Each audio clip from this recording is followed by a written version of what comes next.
Good morning. It is Tuesday, January 7th, the year 2020. I'm Mallery Williams, and this is Political Bloodshed. So listen, everyone, we are off to the races this year. Quite literally. It's going to be a very big year, as you all know. This is 2020, not only the start of a new decade, but the start of a new presidency, potentially. We could potentially have, in November, a new president-elect. We could also have the same president we currently have for 4 more years. And truth be told, I'm one of those people that tend to believe that this particular president, he's got it in his mind to not relinquish that seat anytime soon. In fact, I truly believe that it is his wish to have that office, the highest office in all the land, to remain the most powerful human being on the planet. Having said that, I do believe it is his mission to do away with the term limits. I don't think it would come as a surprise to anyone that our current president really has his sights on that presidency until his dying day.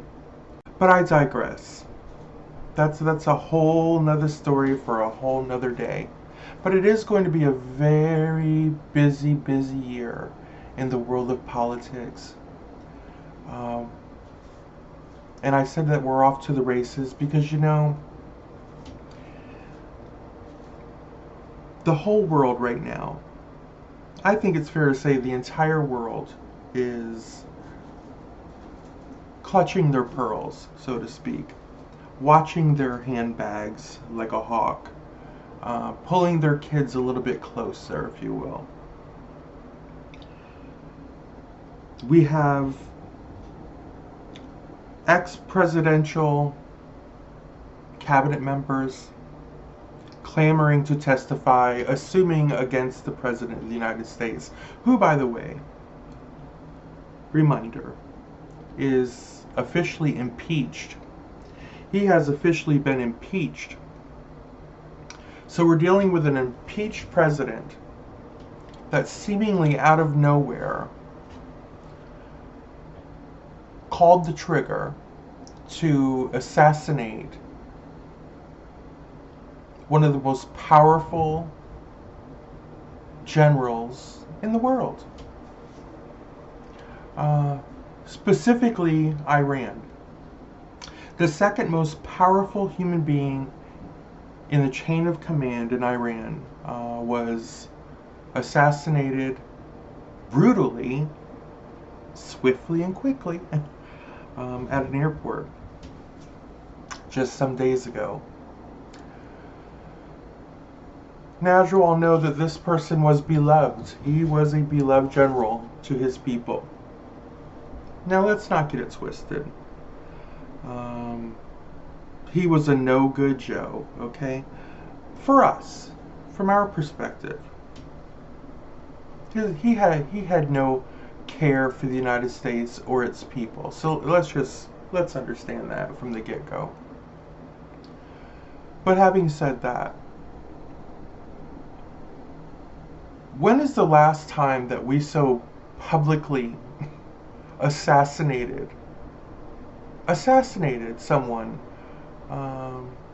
of such high ranking, or anyone for that matter?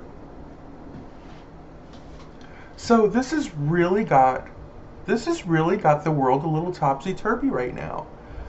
Everyone's waiting to see what's going to be the backlash. You know, is it going to be on? You know, obviously, I don't know that Iran is going to be able to have the potential to reach the United States. But listen, we cannot underestimate them. We really can't. Can't underestimate anyone at this point.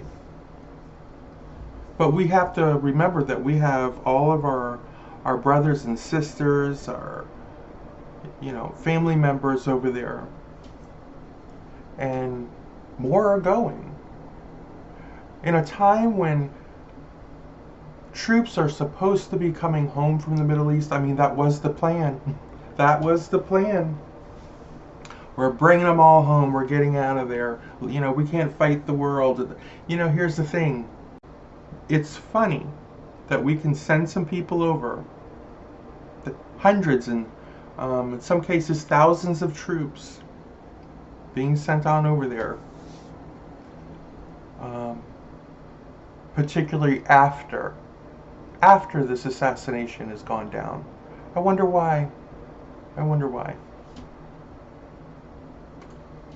Now, it does seem to me that we have a rogue president in office, and I don't take that statement lightly. I think it's quite true. We have a rogue president. We have a president for the first time, I believe, in modern history,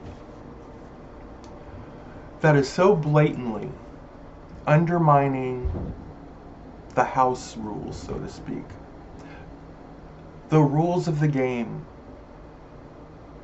every bit of it, undermining our judicial system, our legal system, our pathways to citizenship. And I know a lot of people are out there are thinking, Mallory, why are you going to dog our president? Just don't start dogging our president. Well, here's the thing. If not him, then who? If not the man at the very top, then who? So, yes, I am going to dog the president because he is the man at the very top. He is the person that sets the tone, not only for everyone in this United States, but as far as most of us are concerned, he sets the tone for every human being in this world and every foreign leader on this planet. This is not about who someone voted for 3 years ago. That's old news. This is, however, about right and wrong. We have a Congress that have just indicted our president. Wrap your mind around that. They didn't magically pull things from the air, from outer space, whip up a concoction in Nancy Pelosi's special brew, special punch bowl. No, these were actual facts that took this man down. And when I say took him down, he's been impeached. I think too many people are underestimating exactly what a major happening, what a major point in history that really is, to impeach a president of the United States. That's not something people could just pull off on a whim because they're sour grapes if their guy didn't win, or their gal in this case didn't win.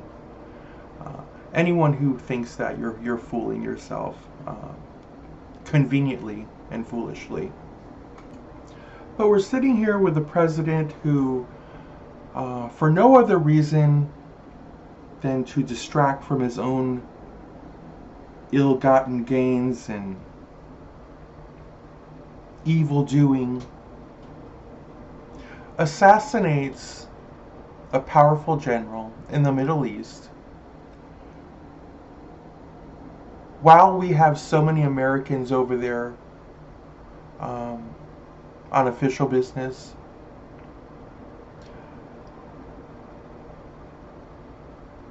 Without warning. No one saw that coming. No one's seen that coming.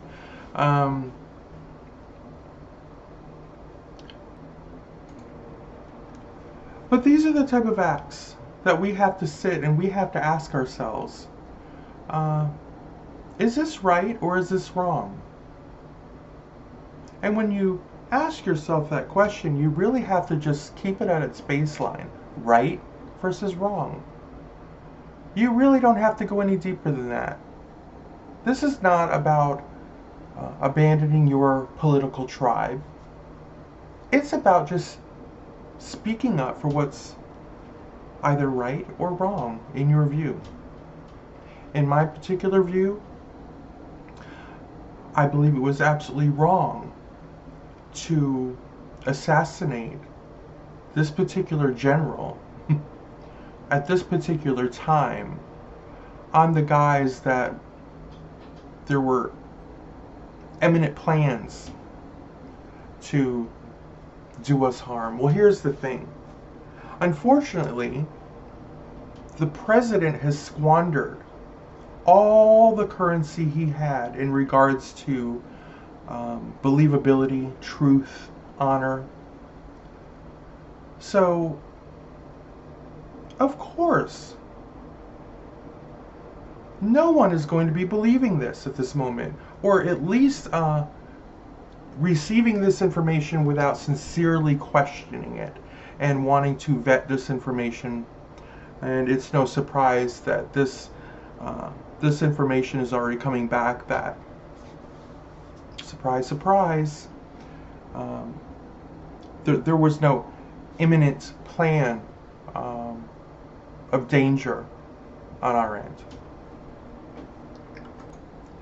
It did, however, serve as one heck of a distraction worldwide.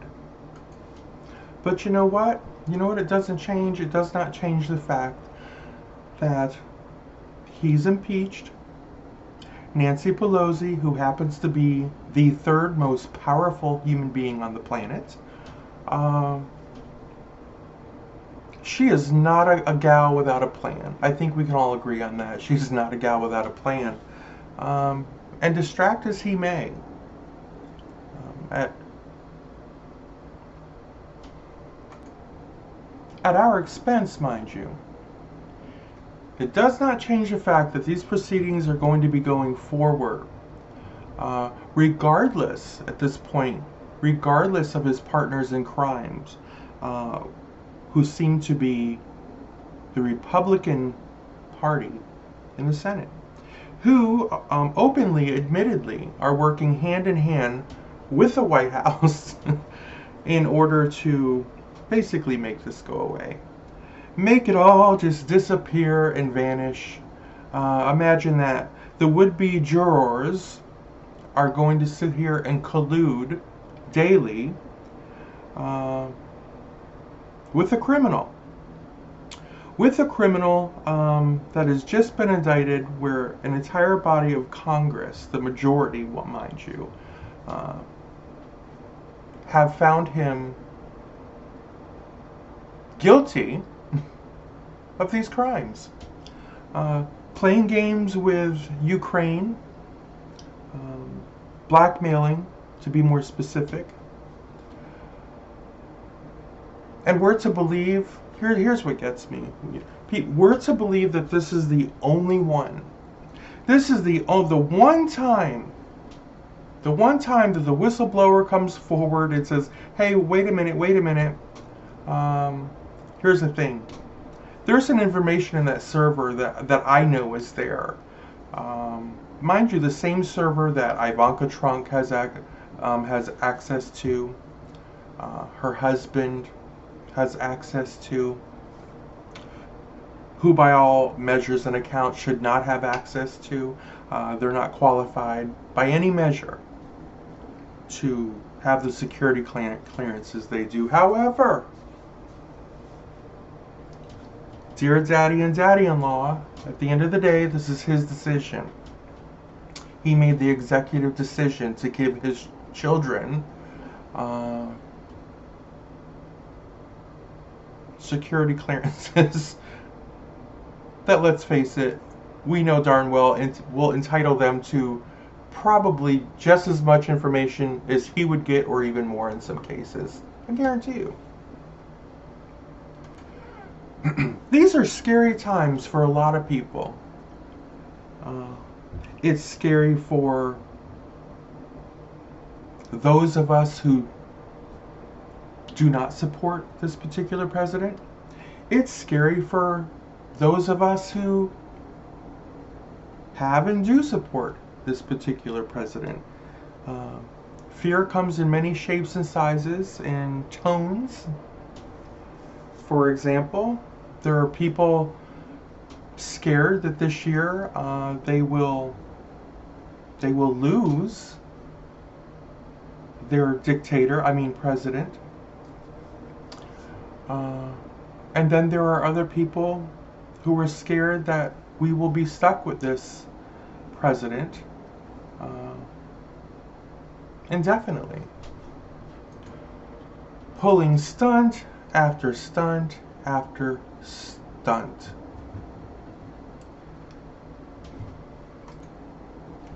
Little by little, tearing away, block by block, brick by brick, deed by deed, of everything in this country that has made us feel whole, that has made us know that when we go to bed at night, we're going to wake up in the United States of America, where we have the luxury of a lot of freedoms.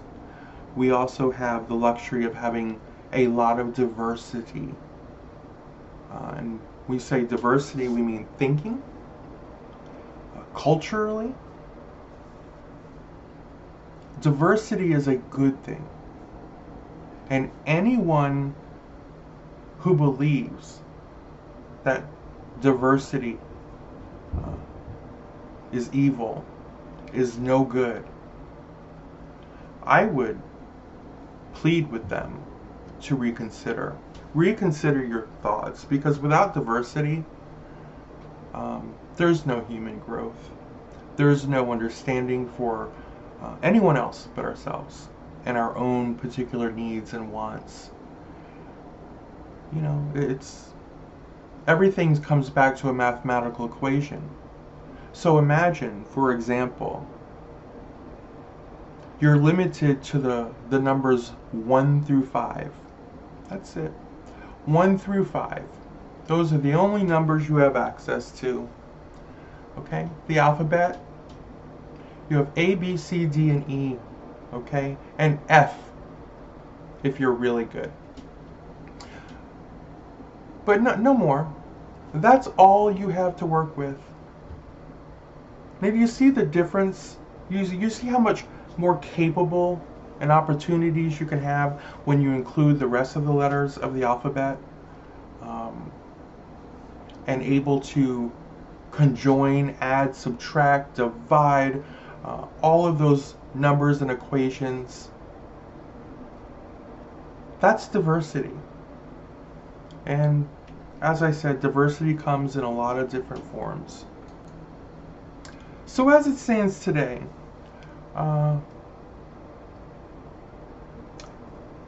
Pelosi has not even handed over the articles of impeachment. She had reservations, and quite frankly, she's basically put her cards on the table. She's going to need to see a few bends in the willow branch, so to speak, because crazy Lindsey over there, Lindsey Graham, Mitch Turtle McConnell, they've already made it quite clear. They have said publicly, we are not neutral jurors, and we don't plan to be. And their goal is, right now, they're working hard. You know what they're doing? They're working very hard right now to see if they can go ahead and have the impeachment trials without even receiving the articles of impeachment. So basically, they're trying to cut the Congress completely out of the loop. I don't think that's gonna work. I don't think that's gonna happen legally. I don't think it can happen. But hey, we've seen a lot of things happen that none of us thought could happen. But that should alarm people. That should alarm people. When you have to try to cut out The articles of impeachment, we don't need them. We don't really need to see them. We'd rather not see them. We don't want any witnesses to testify in the Senate. Nothing. That's dangerous. That's crazy. That's scary. Because that is basically, that is a branch of government who have all but surrendered their co-equal power. Their co-equal power, they have surrendered that power to one man, Donald Trump. That doesn't alarm you? That's going to come back to your right or wrong question. Right or wrong? This isn't about tribal. This is about right or wrong. One person. An entire branch of government over there. Bunch of Looney Tunes that have lost their mind. That have taken oaths, each and every one of them, to serve the people. Hold up their end of the deal when it comes to being a co-equal branch of government. You have to do what you have to do sometimes, even in the rare case that you may have to put a sitting president through a complete impeachment trial. You may even need to find that president guilty as charged. But when you're unwilling to even do that, that's a problem. That's a problem. This is something that the Republican Party will never be able to return from. The things that have come out of their mouths, Lindsey Graham particularly, will never be able to bounce back should things not go how he hopes they're going to go. It is quite clear that Lindsey has come to a crossroads, and he's had to make an internal bet with himself. And that bet was the Republican Party as we once knew it, in all of its values, is over. Never to be seen again. Never will it rise again. There was before Trump and after Trump. And he's betting on the fact that this new Republican Party, also known now as the Trump Party, is the way of the future. Here's what he's not betting on, and I think this is what he's missing out. I think they're all missing this point. Republicans aren't monsters. Republican people in general are not monsters. I happen to have a few Republicans right here in the property that I live on. Like most families, we're divided. So I know factually that Republicans are not monsters just by their political views or choice.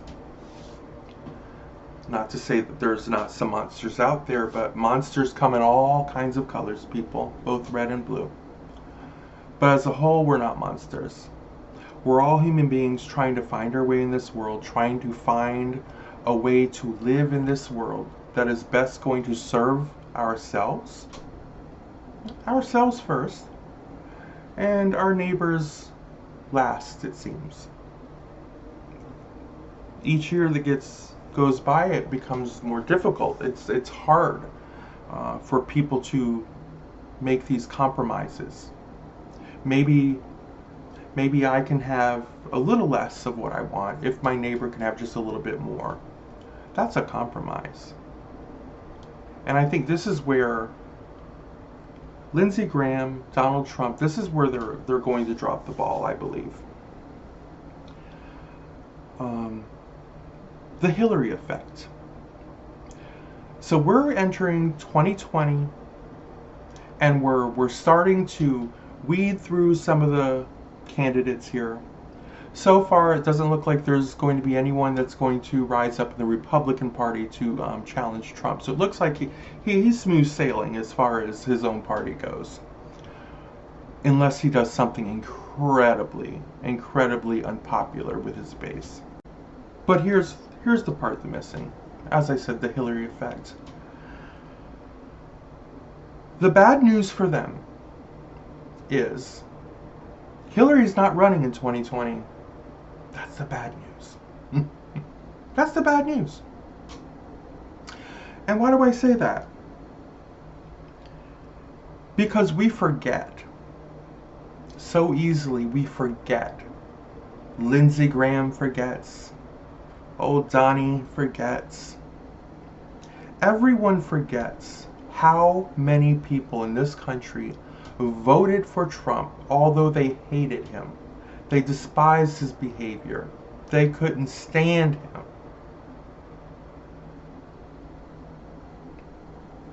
However, they hated Hillary Clinton just a little bit more.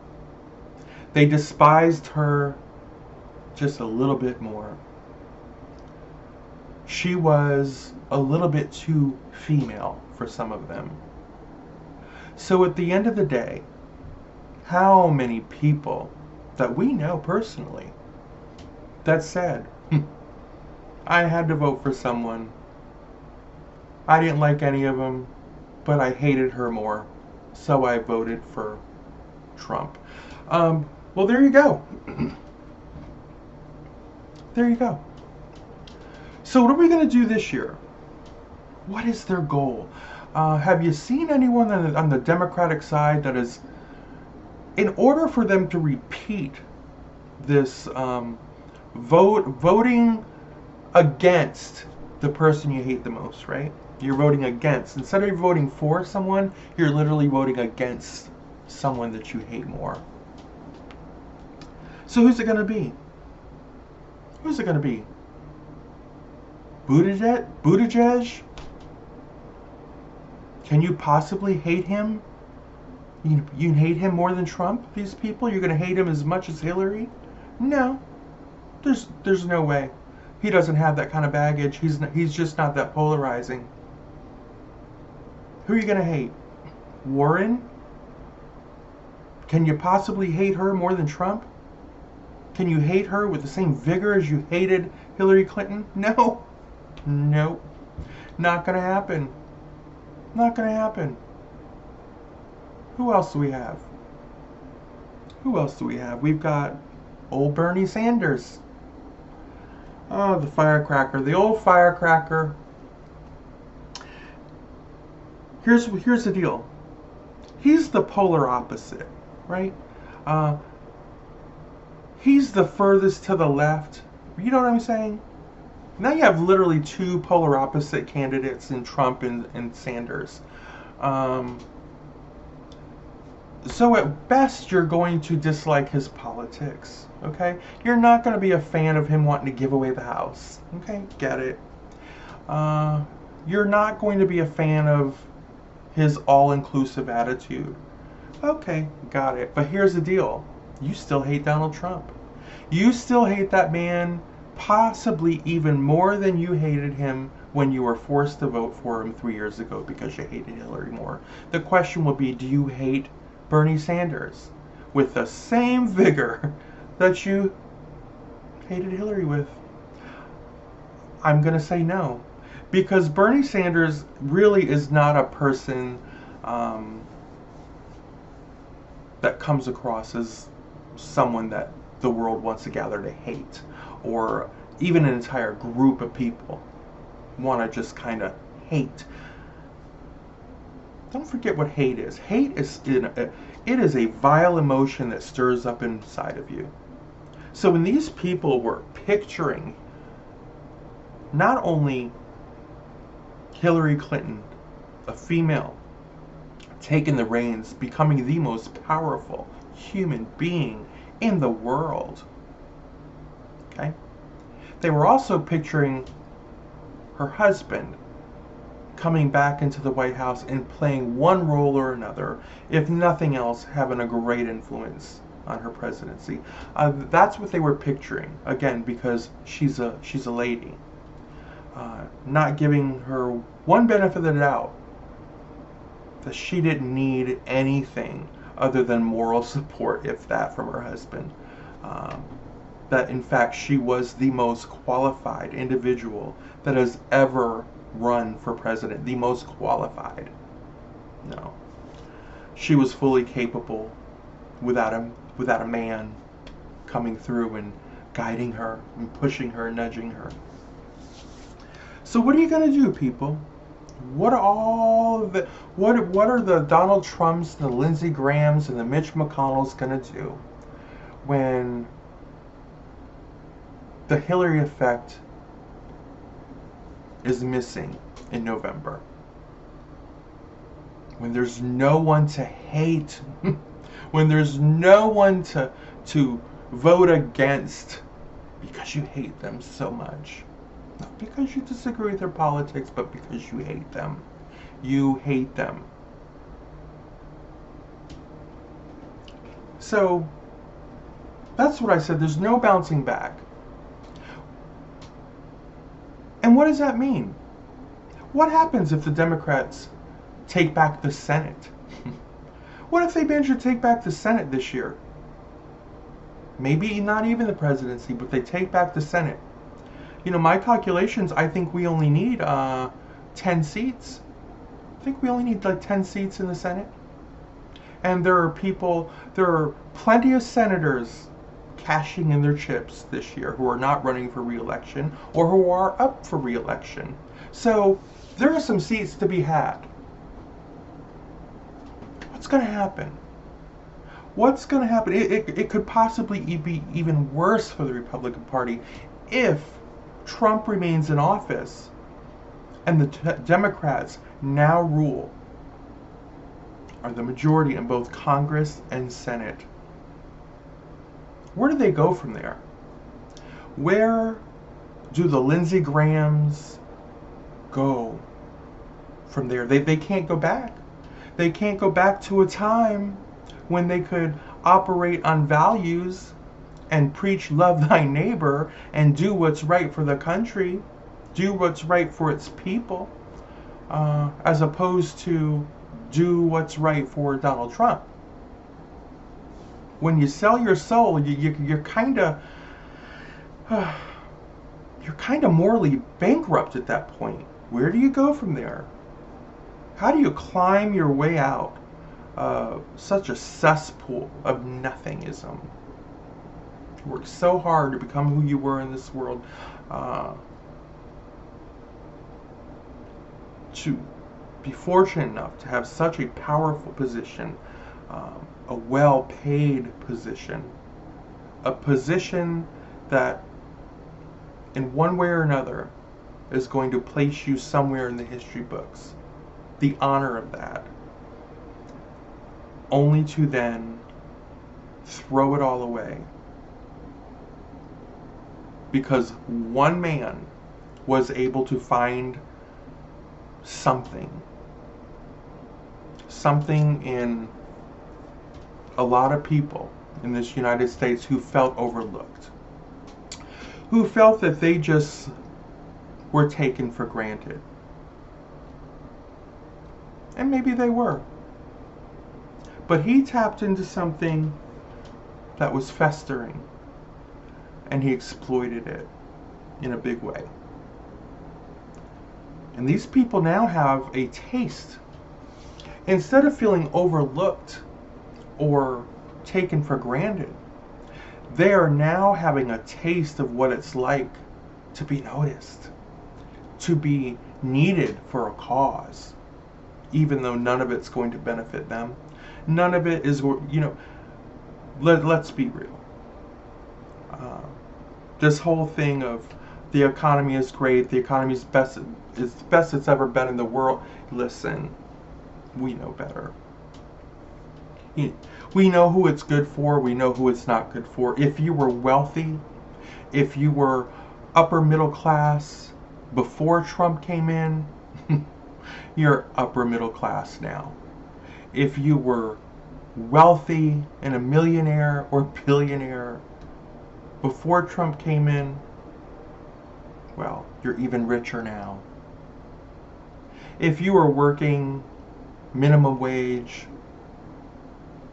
or a low-paying salary otherwise, having to juggle 2 or 3 jobs because not only could you not get a decent hourly wage, a living wage, so to speak, you couldn't even get full-time. You know, so I'm going to dive into that just for a moment. You know, for all you people out there, when it comes to the Bernie Sanders wanting a $15 minimum or a $20 minimum in some places, here you get hung up. You get hung up on the dollar amount. See, the dollar amount really should not be the issue. It's not the issue, because I'm here to tell you, at $20 an hour and a 40-hour work week, no one's getting rich off that. You're still living in most cities. That's poverty. That's poverty. Okay? After taxes, you're not making anything. And you add a child to that, a couple kids. No. I know $20 seems like a lot to people, but you know what? You've been conditioned to think that. All these ridiculous small increments over the years of this minimum wage increase, a quarter here, a dollar here, 50 cents here. For some time it was just frozen, nothing. Do you know if the minimum wage would have consisted to rise with inflation, and as the years go on, and you know, the value of a dollar has changed. So, you know, it has changed drastically. What you can get for a dollar anymore.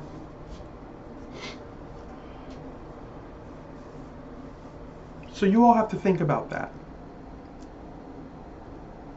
At $20 and 35 hours, mind you, 40-hour a week being full-time, that's old school. They consider 35 hours now full-time. And by that, you can typically get your insurance benefits and such. But guess what? Most of your entry-level positions like that, they're not giving you 35 hours. In fact, they are overhiring. They would rather overhire and have more employees so that that way they don't have anyone, or at least minimal people. But most, they don't have them at 35 hours because they don't want to pay the benefits. And that's the truth. So what do these people do? Well, just get another job, you lazy bums. Isn't that what people say? You're lazy? You know, my mother worked 3 jobs. When I was little, I worked 4 jobs. Well, here's the deal. Do you know what's not against the law? Here's what's not against the law. When you go into an employer, the first thing they're going to ask you, you have any experience? Sure. You have open availability? Sure. Because we need someone with open availability. Nights, weekends, days, fluctuating schedule. You know, okay, yes, okay. So what does that do? What does that do? They demand from you an open schedule, okay, which means they own your time. They own your time, and they're going to dictate to you when they're going to utilize you and when they're not. And that's all good and well. So when you get your 20 hours, 25 hours, 22 hours, whatever, they're going to give you part-time hours. And they're going to pay you for part-time hours as you work. But you have to have that open availability because they may need you on the weekends, in the morning, at the night, if somebody calls in, they need, you know. So what does that do? That prohibits that very same person from running out and filling the void. How frustrating. How frustrating when you have to decide right there on the spot, I can't take this position because you're only going to give me 20 hours a week. I'm unemployed, mind you. Can you know what a hard decision that would be? If somebody's offering you a job right there, but you know that 20 hours is not going to cut it for you. Oh, it would help, but it's not going to cut it. So you take that job and just suffer the loss? Do the best you can do? No, you can't go get another job. Who's going to hire you? Who's going to hire you when you go in and say, okay, got any experience? Yes. Are you open availability? Well, no, because I work over here. Well, what days do you work over there? Well, I mostly work days, but sometimes I work nights. And well, how am I to work with a schedule like that? Because I really need someone with open availability as well. It's not against the law. It's not against the law to do something like that.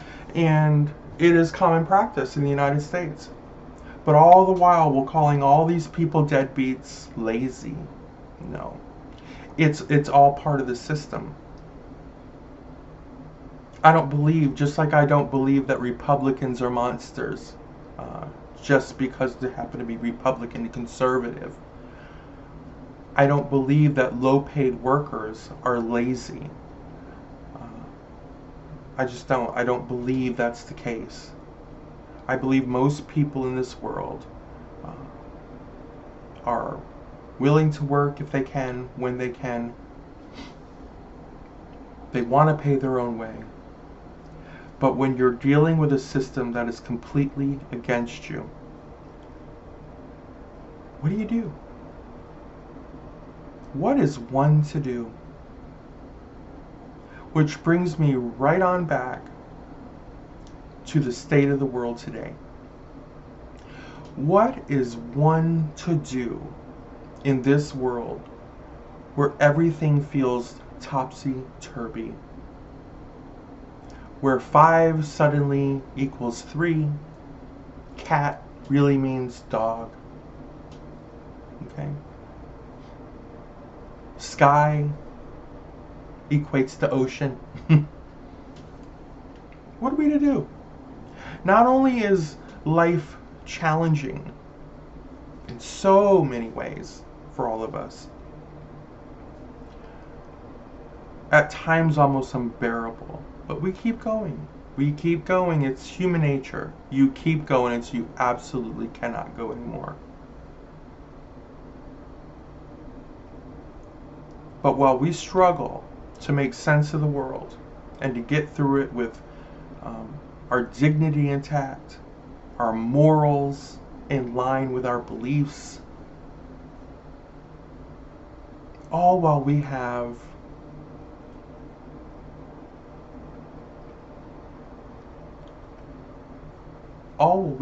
people in the most powerful offices in the land doing everything they can to feed themselves first, to line their own pockets first, and first again, and first again.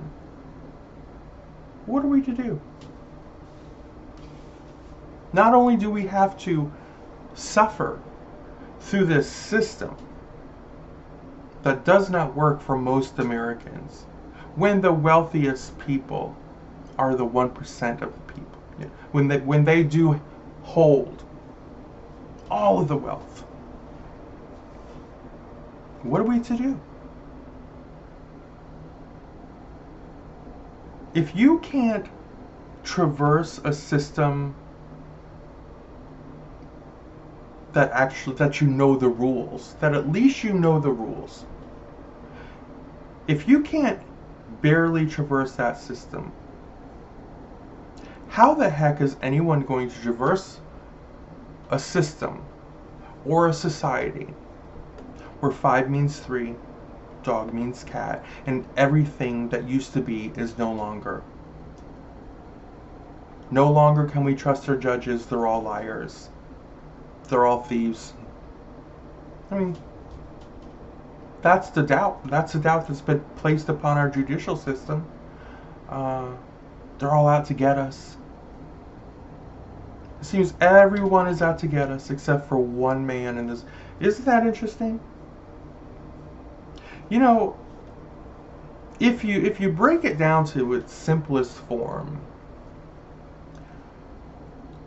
take it down to an abuser. To anyone out there that's been in an abusive relationship, I'm sorry. I'm sorry for you. But we all know manipulation like that is one of the biggest tools for an abuser. Little by little, they start to distance you from anything that you feel familiar with. Anything that is going to give you a solid foundation. It is their job to take what you once knew as true, solid, real, and distort it until you don't recognize it, until you don't know if you're sitting, standing, or spinning. That's what an abuser will do. Everyone is against you. Your mother's against you. Your father's against you. Your best friend is not really your friend, and this is why. Your job is not good to you, and here's why. You shouldn't work there anymore, and here's why. It seems the only one who loves you in this world is me. The only one that's got your back in this world is me. Okay? Said the wolf to the sheep. The only one that's got your back is me.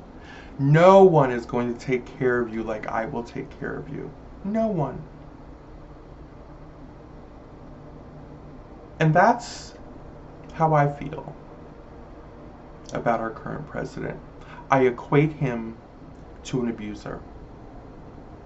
And the very people that he will abuse, whether they be children, mothers, fathers, people of color, doesn't matter. The very same people that he will abuse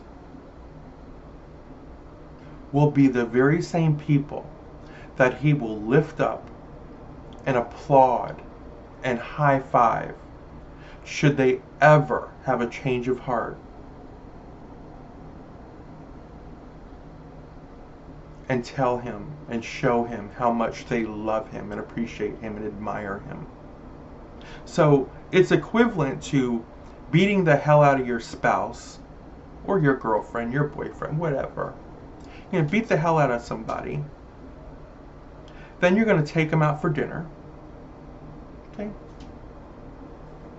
Eyes all puffy, old dried blood in the nose. What's a little dried blood in the nose? Take them out for dinner. Buy them a little dessert. Then you're going to look at them. And then you're going to insist on makeup sex when you go home. You know, it's all a cycle. That's what abusers do. I'm sorry, baby. I'm sorry. Here, have a piece of pie. It'll make it all better. And then we'll do it all again tomorrow or the next day. It won't ever end.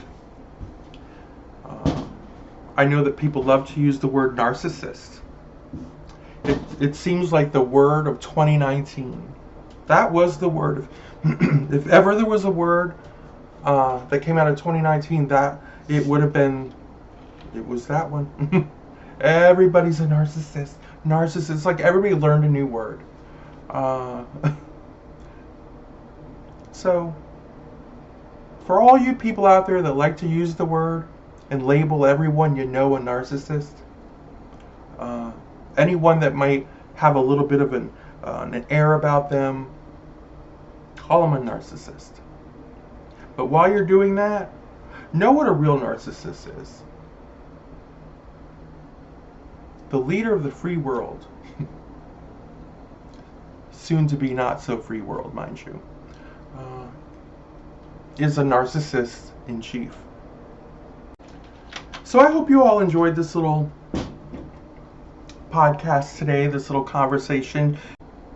And I want to let you all know that I appreciate you coming through. And I look forward to doing some more of these for you. And I hope you all have a wonderful day and evening, whatever's clever, whenever you get to listen to this. Just take your time with it. Enjoy. Until next time, I'm Mallery Williams, and this has been Political Bloodshed. And by the way, don't forget to like, subscribe, share if you care, all of that good stuff, so you don't miss any of my upcoming streams and live events. Also, if you enjoy what I do here in this channel or any of my channels, feel free. If you haven't already, we always appreciate the super chats. We also appreciate the paypal.me/Mallery D. Williams at your convenience if you want to share a little extra blood money.